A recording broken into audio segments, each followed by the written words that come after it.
ગુજરાત ઠાકોર ક્ષત્રિય મંડળ દ્વારા કલોલ તાલુકાના નાસમેર ડાભલા ખાતે 34મો સમૂહ લગ્ન ઉત્સવ આવતીકાલે યોજાશે, જેમાં 31 નવદંપતીઓ પ્રભુતામાં પગલાં માંડશે.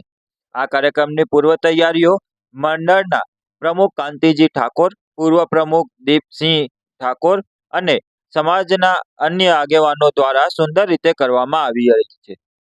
આ સમૂહ લગ્નોત્સવમાં ઠાકોર સમાજના સભ્યો અને રાજકીય અગ્રણીઓ મોટી સંખ્યામાં હાજર રહેશે. આ સમૂહ લગ્નોત્સવમાં સમાજમાં એકતા અને સહકારનું પ્રતીક છે, જે દ્વારા અનેક યુગલોને નવા જીવનની શરૂઆત માટે સહાય મળે છે.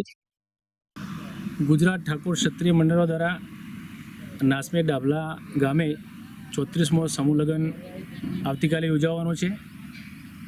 એના અનુસંધાનમાં આજે અમારા મંડળના સેવાડના પ્રમુખ દીપસિંહ કાકા, અમારા ઉપપ્રમુખ દશરથભાઈ, અમારા કારોબારી સભ્ય થોડના વતની મંગાજી, અમારા મહામંત્રી ભીખાજી, મૂલછણાના સરપંચ રમણજી, અમે બધા આગેવાનો આવતીકાલે જે સમૂહ લગ્ન યોજવાનું છે એના માટે અત્યારે તનમનથી મહેનત કરીએ છીએ. ગુજરાત ઠાકોર ક્ષત્રિય મંડળની વાત કરું, ગુજરાતમાં ઠાકોર સમાજમાં જે જૂનામાં જૂનું મંડળ કહેવાય, આ મંડળના લગભગ 72 વર્ષ થયા છે અને ગુજરાત ક્ષત્રિય મંડળ આ 34મો સમૂહ લગ્ન યોજવા જઈ રહ્યું છે. આ મંડળ વર્ષમાં વિવિધ 5 જાતની પ્રવૃત્તિઓ કરે છે. સમૂહ લગ્નો, મેરેજ બ્યુરો, વિદ્યાર્થી સન્માન, આવી 5 જેટલી અનેક પ્રવૃત્તિઓ ગુજરાત ઠાકોર ક્ષત્રિય મંડળ કરી રહ્યું છે.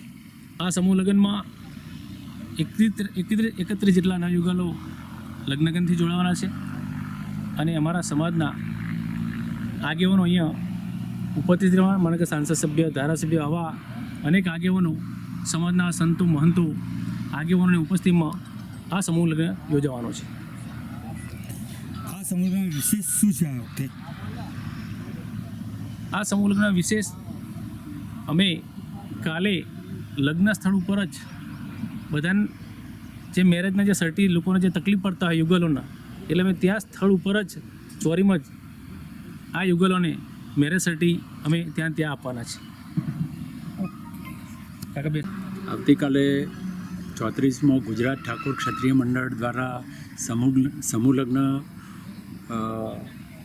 જે યોજાવા જઈ રહ્યો છે, એમાં મુખ્ય તો સમાજમાં કુરિવાજો અને સમાજમાં જે ખોટા ખર્ચાઓ અને બચત થાય, સમાજના ગરીબ કન્યા અને યુવાનોના લગ્નની સાથે સાથે અમે તો આવનારા સમયમાં એવું ઈચ્છીએ છીએ કે પૈસાવાળા પણ સમૂહ લગ્નમાં જોડાય અને શિક્ષણ માટે ખાસ દરેક સમાજો જાગૃત થયા છે. એમ ઠાકોર સમાજ પણ ગુજરાતમાં શિક્ષણ માટે